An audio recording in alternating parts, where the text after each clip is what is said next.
One Piece chapter 871. You know, we're almost closing in on that, 900 chapter mark, which is dope, but this chapter was just god tier. OMG worthy chapter. This is what we expect from a Yonko arc. Definitely a 10 out of 10 for me, this chapter, but let's start from the beginning. We start off with where the chapter left us last week, with Caesar trying to help Capone escape, and at this point they're being heavily attacked by the Big Mom pirates while the Vinsmoke backs them up. And we see the Vinsmokes putting in work against Ferrospace. Again, we're still in the dark when it comes to Ichiji and Yonji's ability, but seeing a combination attack between these guys was cool. And the biggest twist happened. Stussy is actually a member of the Cipher Pol Aegis. In this chapter, she supposedly hurts Dufeld for taking the TAMATE box because, I'm guessing the government wants it. And that was just crazy to me. You can tell that these guys are on a whole different level. She used an attack called Flying Shigan, which is something Rob Lucci could only use at a close distance. So these guys might be rocking a whole new level of Rokushiki and probably more styles of the Rokushiki. But to think that the Cipher Pol was involved in all of this is crazy. I guess Oda kind of hinted at it when he showed us Big Mom's flashback, and these guys are known to be the strongest intelligence force, so definitely some crazy stuff going on there. But then Morgan shows up and they had a little conversation, but the TAMATE box ends up falling even more. Then we move back on to Big Mom.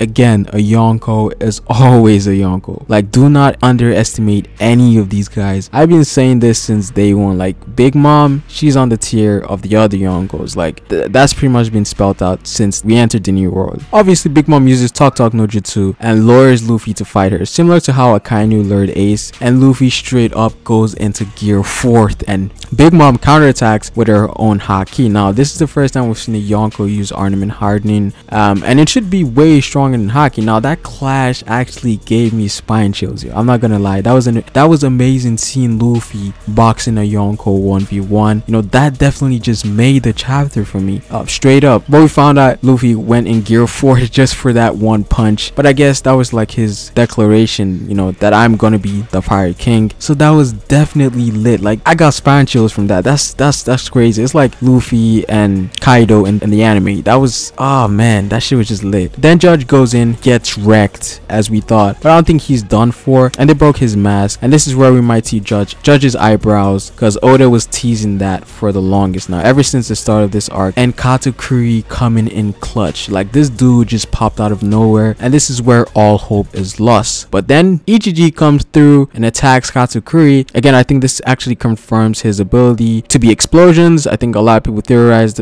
from the name Sparking Red. So yeah, his ability is explosions. Well, we don't know anything about Yonji yet, but Ichiji gets exposed a couple of seconds later by Katakuri. Yeah, the right hand man of a Yonko is no joke. Like, I was surprised Ichiji got taken out that quickly. Like, Caesar passed through them and he just turned his back for a second and dude was already knocked out. Like, that was just crazy. Like, Katakuri, the dude is crazy. He's a right hand for a reason. Like, Ben Beckman, Jack, all of these guys ain't no joke. At this point, everyone was captured except the people in Capone's castle, and we know that Brule is actually stopping Caesar with her mirror abilities, and these guys are kind of stuck on the tea party. They're stuck there. There's nothing they can do. And finally, the climax. I think a lot of people call this where the TAMATE box would explode on one side of the castle and this would make it fall. I think Joy Boy called that. I think it was kind of teased by one of Oda's editors. But yeah, this chapter was just crazy. But this may be the way the Straw Hats escape from Whole Cake, because at this point everyone is captured. There's nothing these guys can do.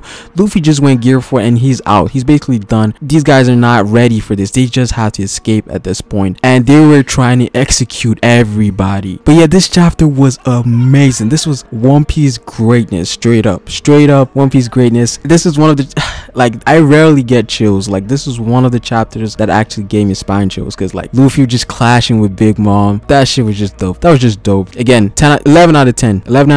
This just broke everything. This just broke the limits. Oda did a magnificent job with this chapter. Again, it's real. Like, this chapter just shows again, like, this is the power for Yonko, and the Straw Hats are not ready, especially with just half of their crew, getting a plot twist with the Cipher Pol, Big Mom and Luffy, Gear 4 Luffy clashing. This chapter was a definition of epicness. But it is Pharaoh, and I will see you guys later. I'll probably be on Brago's stream. We're gonna be talking about this for a while. This chapter was amazing. Like, man, One Piece greatness. This is what we expect from One Piece, yo. But yeah, it is Pharaoh, and I will see you guys later. Peace.